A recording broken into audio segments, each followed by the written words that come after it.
Hey everyone, welcome to the show. Today we have Erin Routliffe on. She is number 30 in the world in doubles right now, a two-time NCAA champion and a Roll Tide alumni. Oh, Erin, welcome. Thanks so much for having me. So before we hopped on, I did have to ask you the pronunciation of your last name because usually I go to the WTA website and they've got the little button where you can click and they've recorded everyone Oh, pronouncing their name, but yours isn't on there. yeah. And I don't even think I have a photo yet. Do I have a You do not photo? have a photo either. It's Yeah. like a silhouette of I don't know who, I know. I'm like a without a ghost. No, I've face. been working on that. I hope that they'll be able to put one up soon. I definitely have a headshot. I've sent it. So hopefully in the new year, I'll have a headshot. So that's good. Yeah. Maybe I guess the name pronunciation. I didn't even know that was a thing. Yeah, yeah. Yeah, it's on Alicia's profile and she has her image, but you don't yet. So that's Hmm. definitely something that they need to Sure. make happen. I mean, number 30 in the world, that should already be done. Um, But anyways, I wanted to start with a very important question.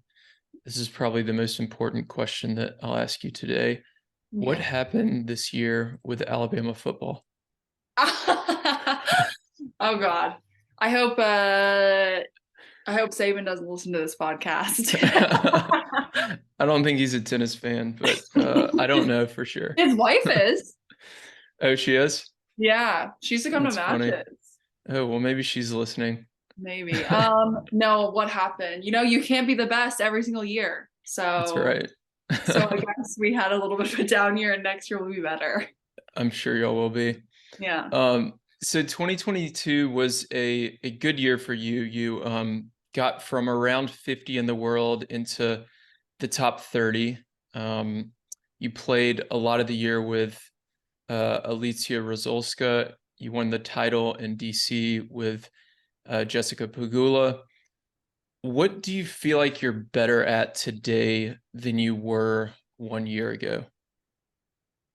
I would say, I think, hmm, obviously a lot of different things. I think one really important thing that I worked on a lot was just not taking losses so hard and just kind of being better at losing, which in return makes you win a lot more, I think. Hmm. On tour, the season is like 10 to 11 months long. I mean, you could Yeah, argue it's like a all year round sport. So, and then yeah. every tournament, there's just one winner, which I don't know, you grow up playing juniors and even in college and you just win so much that you kind of get used to it, I think. And I think Hmm. in my transition to pros, I wasn't very good at losing. I was quite hard on myself and kind of let like the losses carry on with me throughout the year. And I think in the last Hmm. year, I've definitely gotten a lot better at just being a better loser and finding the positives out of every situation. So I think Hmm. that's probably the biggest one. So in the past, you'd like lose a match and then go into the next week like still upset about that match from like 3 or 4 days ago? Or like what did that kind of mindset look like? Yeah, something like that. Or like, in doubles, we like live and die. We make our livings on 10-point tiebreakers, which at the end of the day could Yeah, come down to a net cord where yeah, it's like completely out of your control. Obviously, you can control a lot of the match, but it is yeah. just a different world when, 3 minutes determines so much. So Hmm.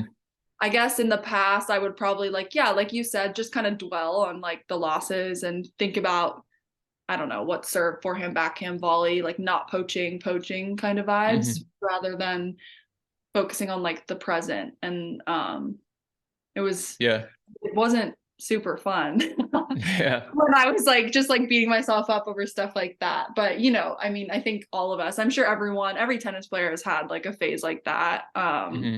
And has learned to work through it. So I am, thankful that I did have that because now, obviously now I'm still losses like hurt me, of course, but I Hmm. just try not to let it be like so big. Yeah.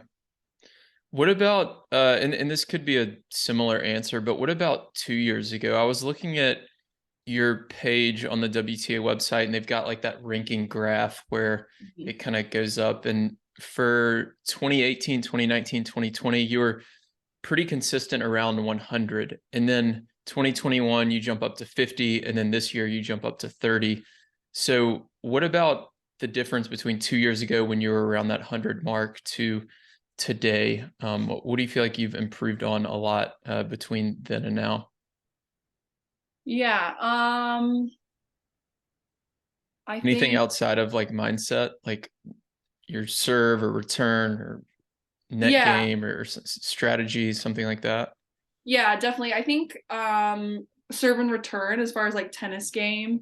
Mm-hmm. Um I don't think I was a very consistent returner. I think that I would, hit big shots in big moments sometimes, but it wasn't Mm-hmm. like very consistent. So I think that I've worked a lot on that, on returns and also on serve instead of just going super big all the time, just having, a different speeds and, getting, I believe now, getting first serves in big moments is super crucial, especially in doubles. So Yeah. I've gotten a better, higher first serve percentage. I think those are probably the two main things. I've always liked being at the net, and I think my net game is one of my strongest things that I have. But Mm-hmm. in saying that, it's probably because I work on it all the time. You have Yeah. to your strengths as well. So, but I think that it has improved a lot. But I know that it can also improve a lot Yeah. more. Everything can. But I would say in the progress that I've had, those are like the main things. Yeah, it is weird to think about like the 3 years I was like around the same thing, and then yeah, Yeah. it does feel like I had like an epiphany one day. What was there something like that? I don't know. Is there like a specific moment or a specific month you remember where you felt like, oh, like I'm starting to figure this out? Like, oh, this is finally like a breakthrough to where I'm like, I could see myself reaching that top 50, top 30, and so on. Yeah, I think I don't know if it was like a moment or anything like that, but I definitely like the summer of 2021. Mm-hmm. I remember I was in the finals of Palermo, and that Mm-hmm. was that grind of tournaments after Wimbledon. So like normally, you go to Europe for the lead up to the French, and then in between that and then Wimbledon. But I wasn't really in any of those. I just was like grinding in Europe since I think I went before I think I went like the week before Wimbledon, and I think right after that in Palermo I was in the finals, and that was my first WTA win, and it was a 10 pointer I think, and Mm-hmm.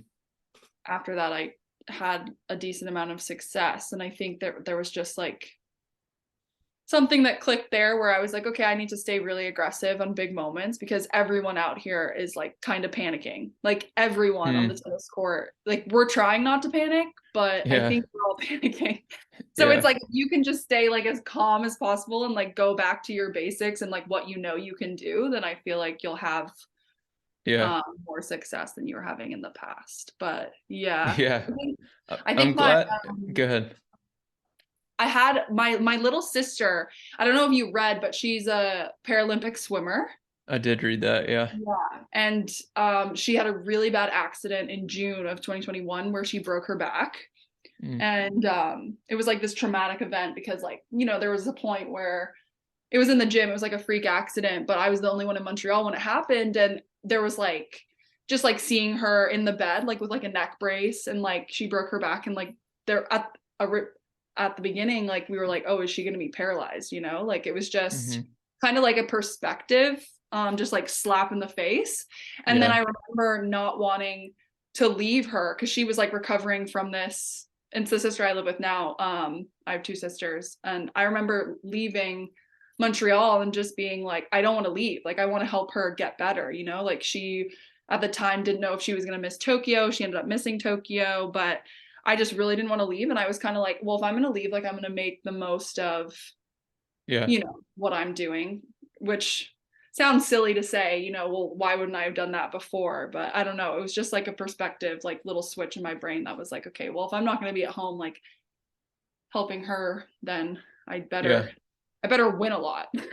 Yeah. Yeah. For sure. Yeah. No, those perspective things are super important. Yeah, Yeah. And totally. So I what's think, important than tennis? yeah, obviously. Yeah. And I think something you mentioned is like everybody's panicking out there.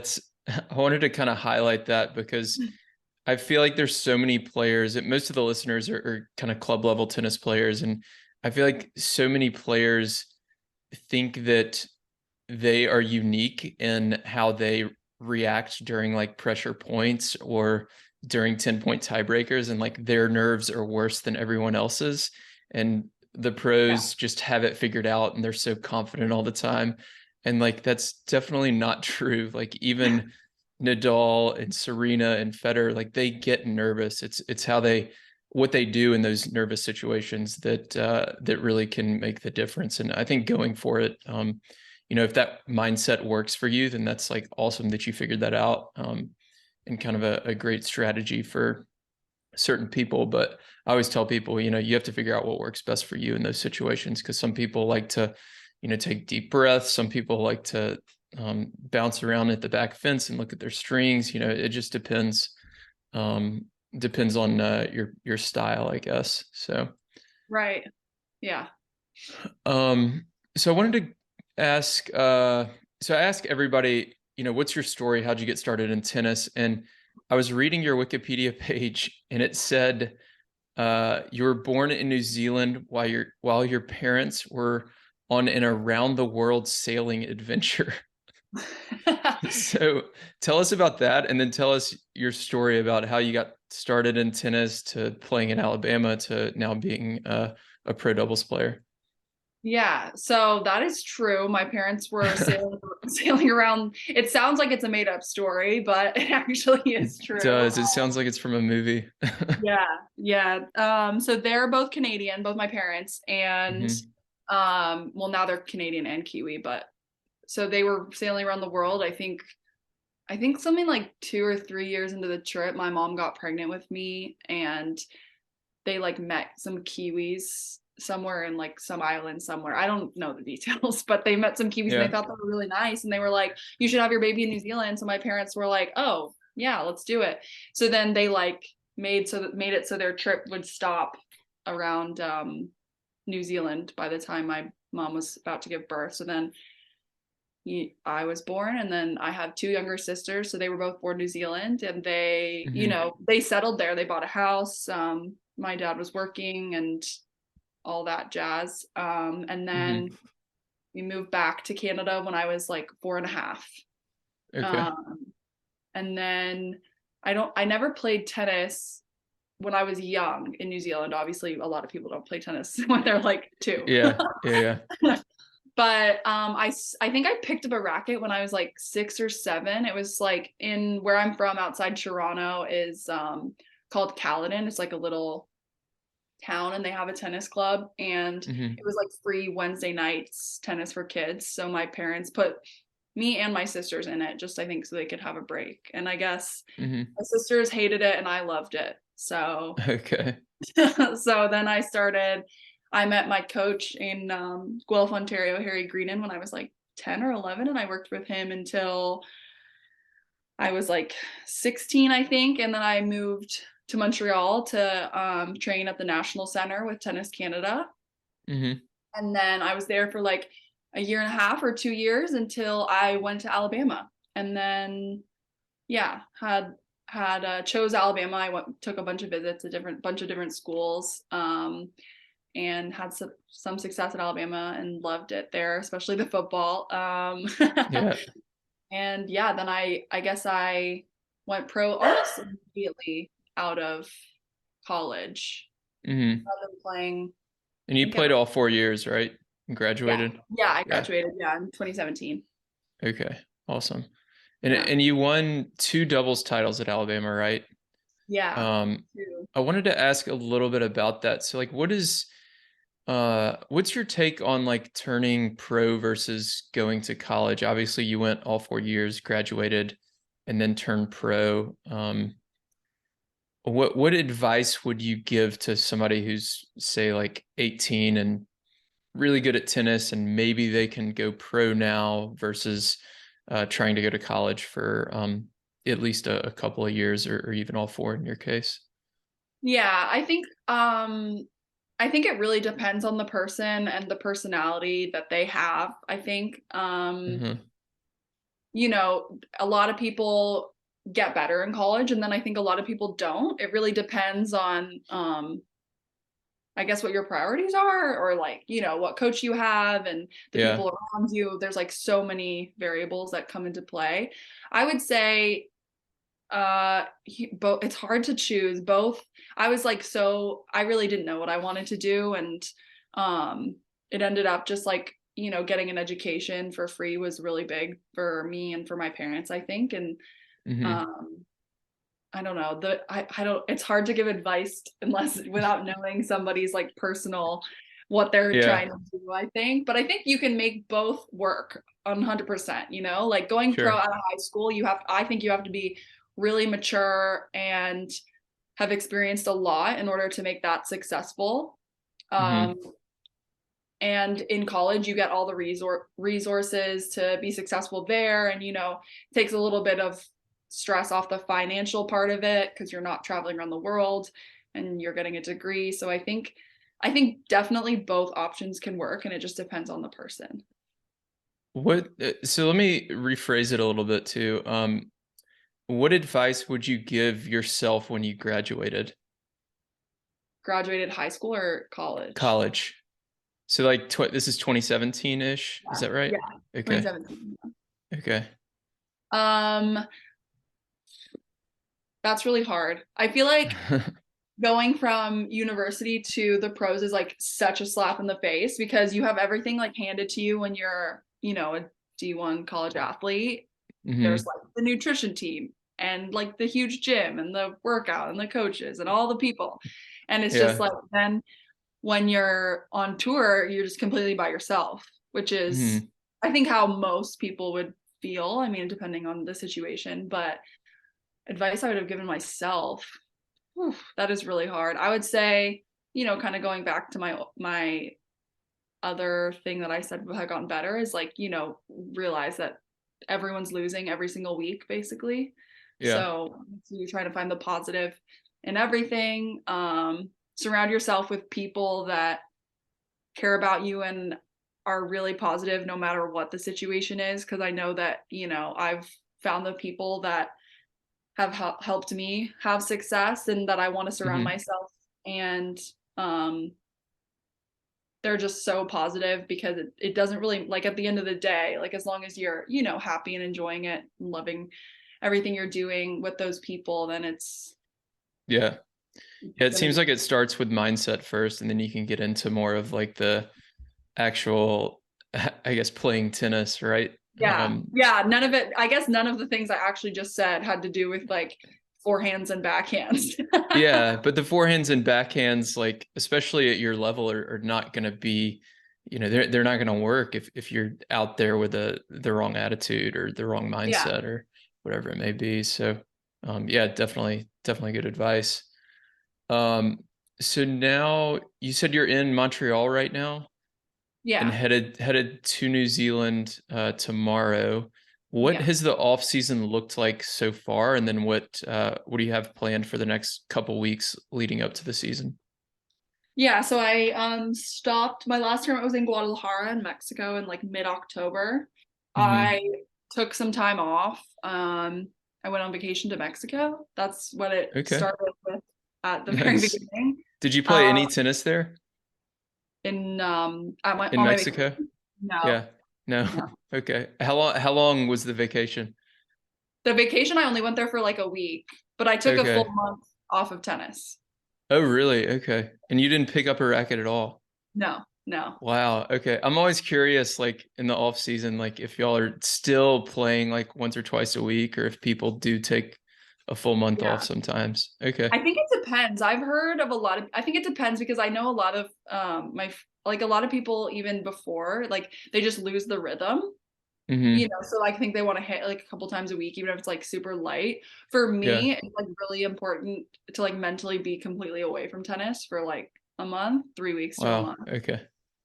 So yeah, I know I didn't step on a court. And the first time I stepped on a court, I can tell you I was not very good. Well, a month is a long time, I especially if you're know. playing pro tennis every single day, training for so long. Yeah. Okay, Yeah. so that when did you first step on the court? Um, Like November or something? yeah, middle of Okay. November. And for for a week before that, I was like in the gym, or for 2 weeks before that, I was in the gym. So it's like Okay. I was doing my fitness to get ready to go on the court, and then I started hitting, yeah, middle of November, something like that. Okay. I don't remember the exact date. And then I went to Florida actually to stay at Alexa Garachi's. Mm-hmm. So we were hitting a little bit there, and then I have a coach in DC who works at a country club there, Bruce Lipka, and I went to train with him for like 2 weeks, like 10 days, 12 days, 2 weeks or something. And Mm-hmm. so I just got back from that. And now I have another coach in New Zealand, Neil Carter, who I'm going to work with for the next 2 weeks before I play in Auckland. So it's kind of convenient just because obviously like I have like a base in Auckland with Yeah. him. And so I can train before the lead up to like all the tournaments in Australia, and I can just start in Auckland. So it's pretty perfect. What does the training look like? Let's say in Auckland, like before the couple weeks leading up to the tournament, is it like twice a day for 2 hours, or is it like part of the time in the gym, part of the time on the court? What does like a typical day look like of training?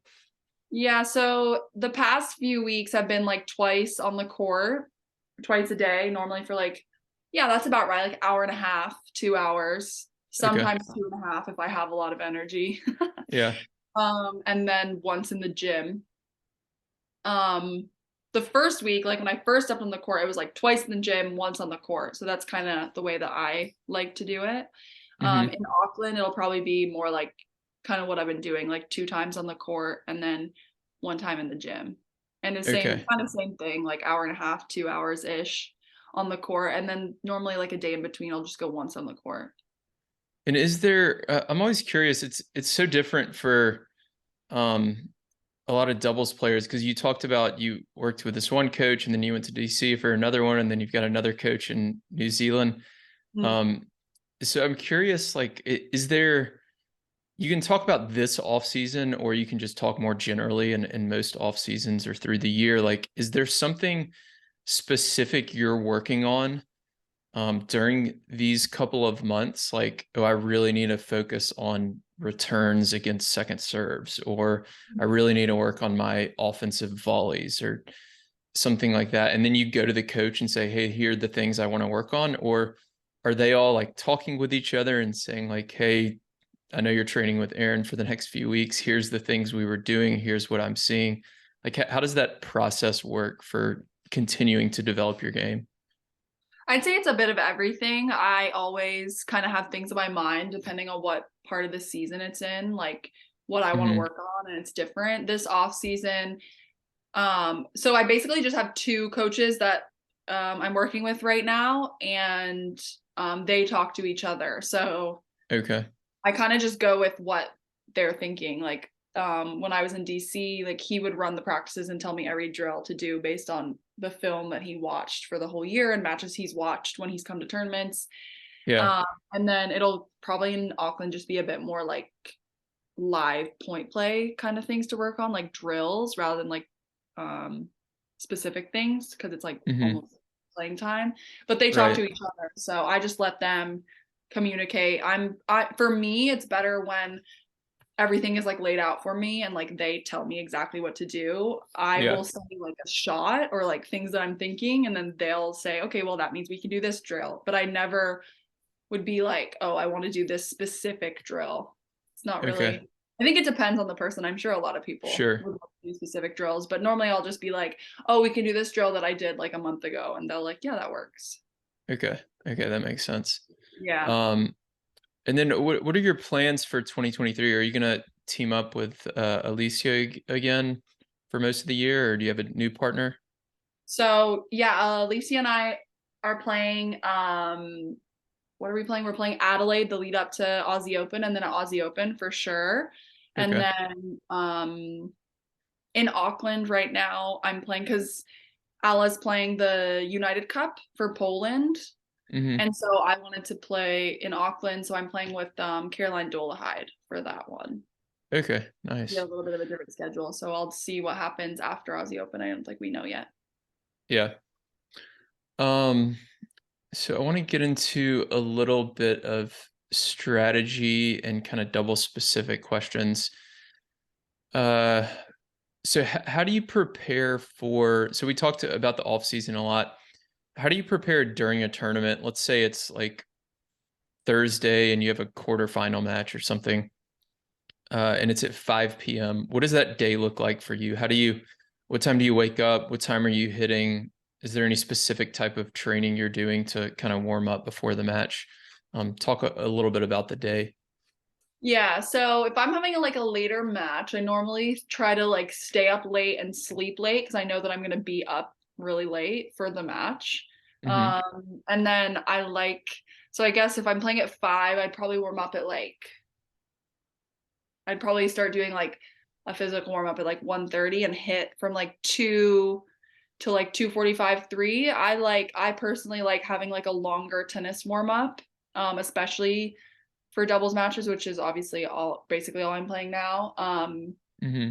Because I feel like the 30 minutes I feel a little bit rushed and I don't feel like I can get everything done. As far as like Yeah. a specific thing that I do for warm up, Alan and I always do, line cross, volley, serve, return, and then we'll normally do like a poaching drill or something like that. Mm-hmm. Um, and it just depends, I Can think, you on the describe what that looks like for the listeners? Line cross, Oh volley, yeah. serve, return. Yeah, Yeah, sorry. That was like a yeah. really fast way No, you're good. of describing it. So we'll start actually hitting volley volley Okay. and then we'll move, And to are the you just in the center of the court or down the line from each other? Just center? yeah, we're in the center of the court normally. If we're Okay. sharing the court, obviously this changes, but this is like ideal situation if we have a full court. We'll be in the Yeah. center of the court Okay. volleying, and then we'll just do mini tennis for like a minute or two. Then we'll move back to the baseline. We'll Mm-hmm. hit down the middle for probably like, I don't know, 5 minutes. And then Okay. we'll move cross court hitting at the baseline. And Mm-hmm. then we'll do cross court hitting the other way. And Mm-hmm. then normally to warm up volleys, we'll do cross court volleying. Like, so I'll be at the net, cross court, and like Al will be at the baseline, cross court, and Mm-hmm. then same thing on the other side. And then I'll do the same thing except for instead of it being cross court, like I'll be at the net but line to her. Okay. So we hit like a ton of volleys because I think our games really like revolve around the net. So Sure. with the type of players that we are, and then overheads, which is just down the middle, and then I always do swing volleys because I feel like I don't know why, but something about my game, like I feel like I get a lot of swing volleys.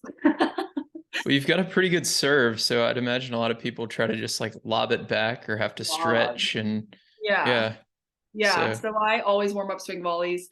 And okay. then after that, we'll do just serves. And normally Mm-hmm. we'll do like a decent amount of serves to like every spot. So we'll go like wide, body, and tee first Yeah. and Okay, got it.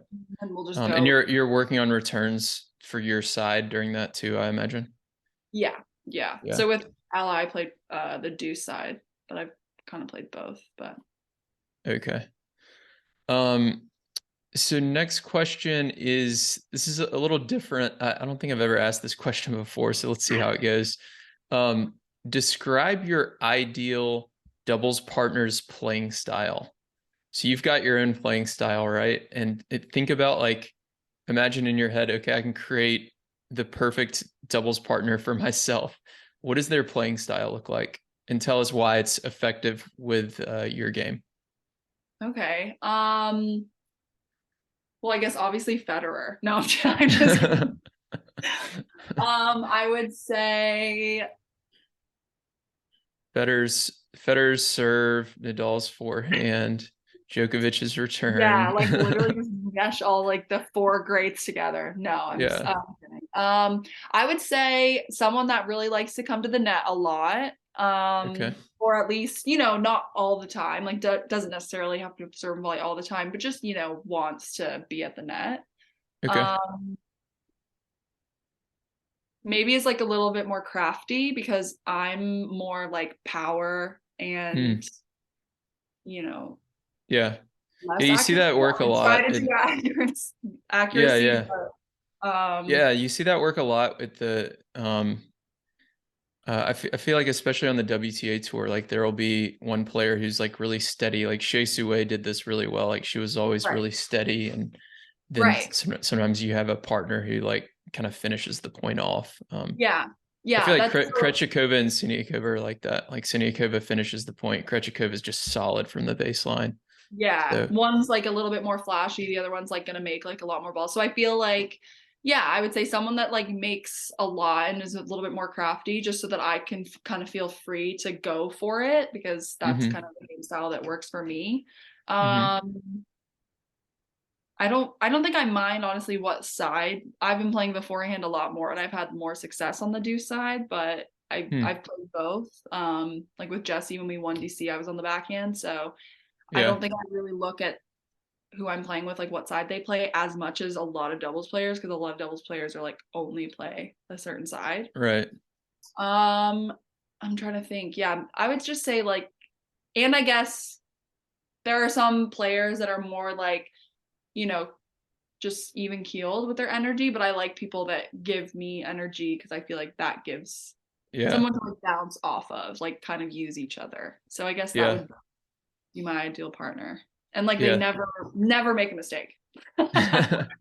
They've never missed. They never missed. Yeah, the energy thing's super important. Yeah, that's something I feel like I've learned more about the past couple of years, just having different guests on the podcast and then playing myself because I feel like I'm more like you. I'm more like even keel on the court. And I do like playing with players who are upbeat and have high energy and are constantly kind of bouncing around. Um, so yeah, people listening definitely keep that in mind when you're like I guess if you can choose your doubles partner, um, Yeah. your energy definitely matters a lot. Do you feel like it's more important to focus on your own strengths or the opponent's weaknesses? So the example I use typically is like if you love your wide serve in the deuce court, but the opponent loves their forehand return, and Yeah. it's a big point. Is it more important for you to just say, I'm going to hit my wide serve because it's my best serve, or I'm going to get this to their backhand because they hate their backhand return? I think that it's for sure more important to focus on yourself and what makes you confident and what is your favorite things to do. Because I hmm think that just you back yourself in a big moment when you Yeah. know it's like your shot or like your favorite thing to do. And I think that you'll be able to capitalize more on that rather than, oh, I'll just like roll it into the backhand because they don't hmm like their backhand. Like, and it's a lot about like not having regrets, I kind of feel like. So if you're like, oh, I'll just like roll it to their backhand and like see what happens, then you end up losing, you're always gonna be wondering like, oh, like I Yeah. should have done my strength at the end of the day. hmm So that's I think what I think. Cool. Um, this is probably something you haven't had to deal with recently, but maybe in college you did. Um, how do you handle playing with a weaker doubles partner? So let's say you're playing like a pretty strong team and your partner's clearly like the weakest player on the court. And the opponents are going to like target her on any kind of neutral balls or whenever they can. How do you handle that? Oof, that's tough. I don't God, I don't even think I've really been in this position. I mean, well, actually, I don't even know. But I think if I was in it, I think I would kind of ask my partner like what their favorite, not even worry that they're like, I guess, weaker in a sense, but I would just Sure. ask them what their favorite position is on the court. Like if they want to be at the net, if they want to be at the baseline, they'd rather hmm be serving returning. Obviously, sometimes you can't help that, but Yeah. um and kind of just play off of that and try to get them in their best possible like mindset and at their best because I hmm feel like you can still be successful. I think Yeah. that's what I do. No, that's a good answer. Yeah, I think that's how a lot of people have answered that question because I asked this one a lot. Yeah, And yeah, it's like I totally agree. Like just because they're the weakest player on the court doesn't mean they're weak everywhere. And it's like maybe right. they like their forehand better. So how can you find ways to hide their backhand or Yeah. If they prefer to be at the net, how can you find ways to get them to the net? Maybe you dictate from the baseline, whatever it might be. But yeah, that's definitely, I agree, a good way to think about it. You touched on uh, 10-point tiebreakers earlier. Is there anything you do differently on pressure points or during 10-point tiebreakers when it's like a pressure moment um, that kind of helps you? Any routines you have or anything that you've changed over the last, say, like 3 to 5 years that you feel like has worked for you? Yeah, I think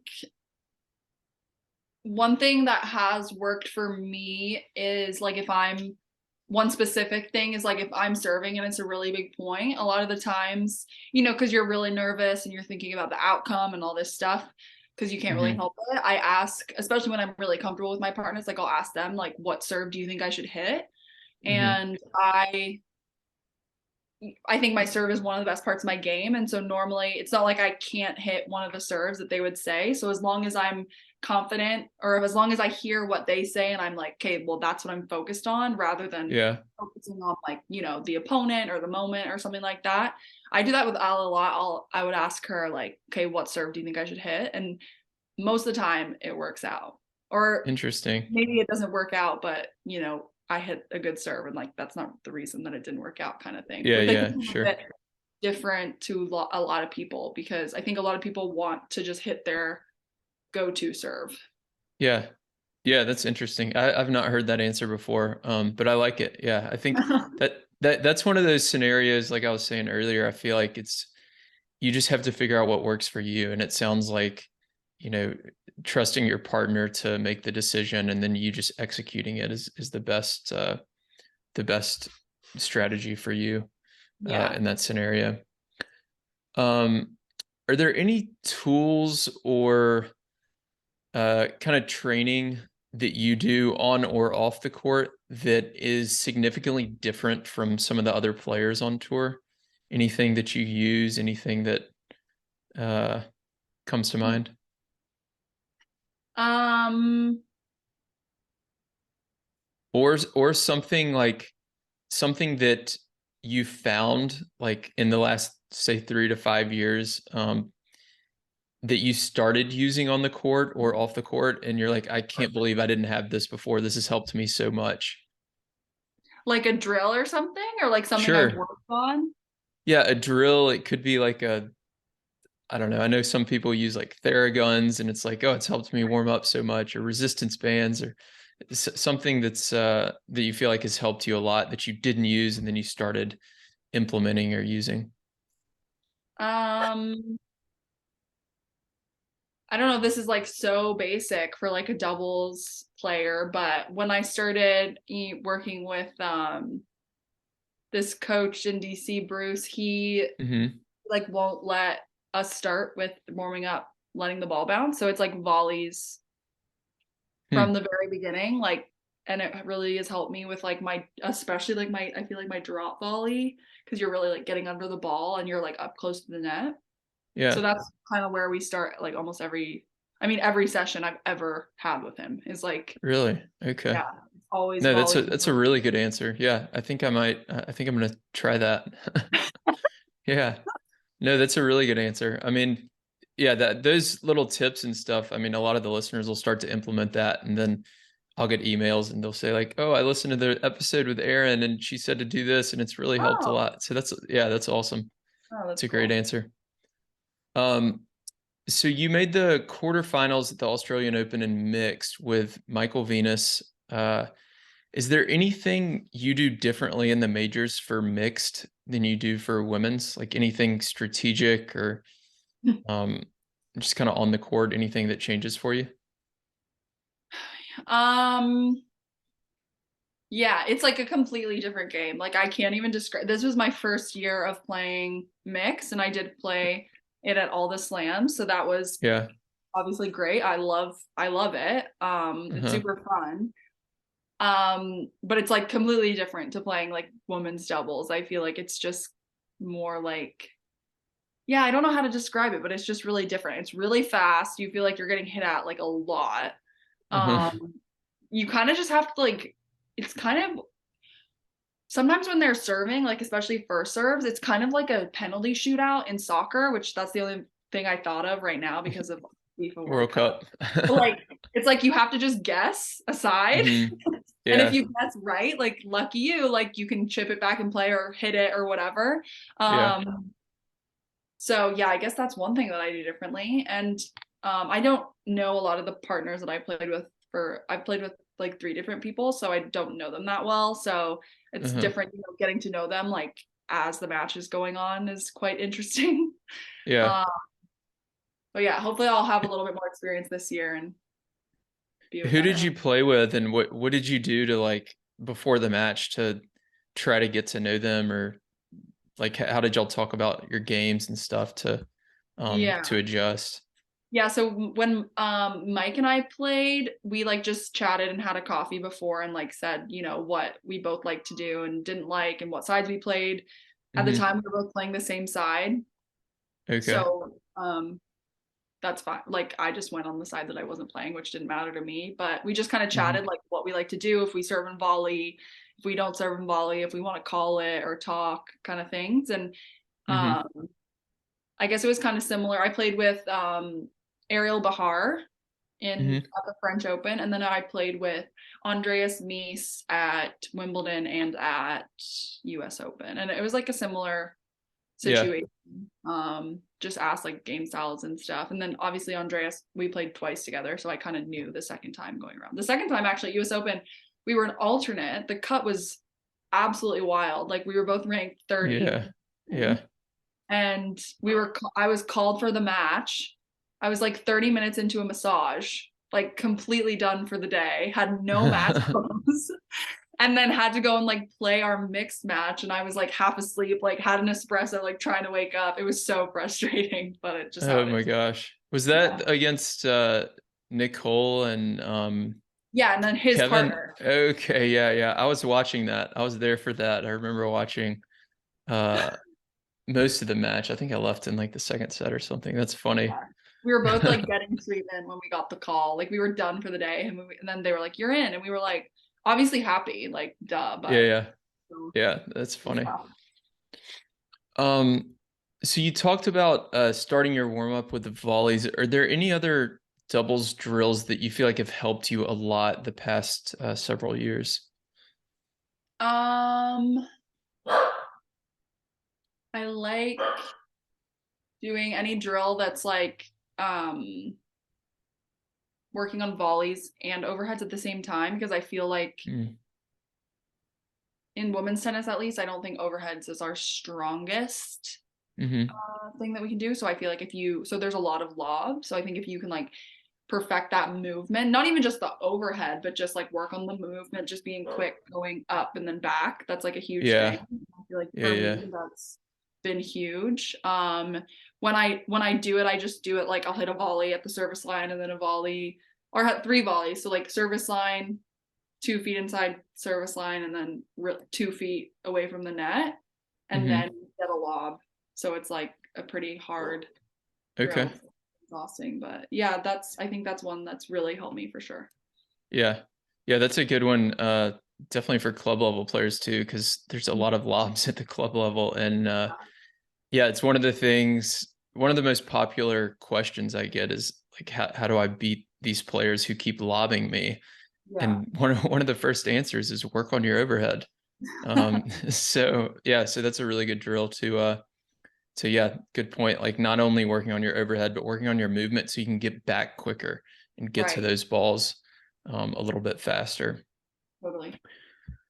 So a couple of rapid fire questions, then I'll let you go. What's your favorite position on the court? So server, returner, server's partner, returner's partner, Ooh. I guess server. server. Yeah. What is your favorite play to run? So Oof. for me, for example, I love when the opponent serves in volleys and I'm the returner's partner and I can poach off of the return. So Oh, if I see the return dip kind of at the server's feet and they have yeah. to pick up kind of a half volley, I love to poach off that return. What's your favorite play? Um, oh Ace? my God. That is really hard. Yeah. Literally to not play the point and just hit an ace. Just hit an ace? It could be. Um, I would say, oh, that is tough. I would say maybe like I like serving an I a lot. Hmm. And I like going T when I'm an I. Hmm. And that's like, I guess if I'm getting really specific, like on the deuce side, going like IT, and then Hmm. my partner like goes to the right because normally like I'll hit the serve and like they'll be hitting it late, so then my partner will just put the volley away. Okay. Yeah. Just 'cause, I don't know, That's a is that good a one. play? Yeah, you can hit that like flat serve down the tee and they just catch the backhand a little late. Yeah, Yeah. it's hard to come Yeah, that's around a it, good. especially if I do the job well, like if I hit the serve good enough. Yeah. What is your favorite tennis book, if you have one? Ooh. um, oh, that's hard. I don't know. I don't honestly, I haven't read that many. I've only read, oh no, I know. It's Winning Ugly. Okay. It's like a classic and I Yeah. liked it. Yeah, that's a good answer. What's your favorite tournament? Oh, I would say it's like top between, I'm biased in a sense, like Sure. Wimbledon, amazing, Uh-huh. classic, traditional. I love the ASB in Auckland because it's like playing at home Hmm. and they do an amazing job with the tournament every year. And then Rogers Cup, which is like another home, obviously. Yeah. They also do a really, really amazing job every year. I'm giving too Hmm. many answers, but my last one would be like Rome, just because you can just eat all the Italian food. Oh, Which has nothing to interesting. do with Okay. the tournament. Okay. More of a destination pick on that one. Yeah. Yeah, I went to Canada this year for the first time, and yeah, I loved it. I spent a few days in Montreal and then a few days in Toronto, and Oh, cool. yeah, they were both great cities and great tournaments as well. So Yeah, totally. had a lot of fun there. All right, so last question before I let you go. How do we make doubles more popular? Oof. Um, I just think like I think it would be really popular. I mean, maybe this is because I'm like biased and that's what I do, but I really love watching doubles. And I think that Hmm. people would agree and watch doubles more often if it was just like televised more. Like, because, you know, Yeah, your basic tennis fan, they watch what's on the TV. They're probably not going to, unless they're like a really big fan, they're not going to get like Tennis Channel and get all the courts and all the tournaments and blah, blah. They're just going to watch what's on like at the four big tournaments of the year and like maybe a couple other of the big ones that are in their country. So I think if it was right. televised, um, more, then people would jump on board and definitely like choose to watch it a lot more and they would come to the tournaments to watch it. I know that I've had a Hmm. lot of people like my friends or family friends that when I started playing predominantly doubles, they'll like log on to watch me and they'll be like, doubles is so interesting. Like I didn't know. Yeah, I think that yeah, people don't know and they're like a little ignorant about it, but that's not their fault. So I think if they yeah, just are like open to it more, then it'll immediately become more popular. I don't even think we'll have to try that hard. yeah. I totally agree. It's just how do we get it on TV more? But I think we'll Yeah. get there. I think we'll get Yeah, there one day. definitely. Um, awesome. So, Erin, thank you so much for coming on. And thank you everyone for listening. And we will talk to you in the next episode. Thanks for having me. If you want to become a smarter doubles player and start winning more matches, then join the Tennis Tribe Doubles Strategy newsletter. Every single Thursday, I'll send you a new doubles tip or tactic that you can use in your very next match. And when you join, you're going to get a free guide on how to play with more confidence and start dominating at the net in doubles. My name's Will. I'm the founder of the Tennis Tribe, and over the last 5 years, I've worked with players at every level of the game, from USTA 3.0 players all the way to Division I college programs, as well as some of the top 10 doubles players in the world. And on Thursdays, with this strategy newsletter, I share that knowledge and advice that I've gained over the years with you. So to sign up, you can go to thetennistribe.com. And again, you'll get that free net play guide when you join.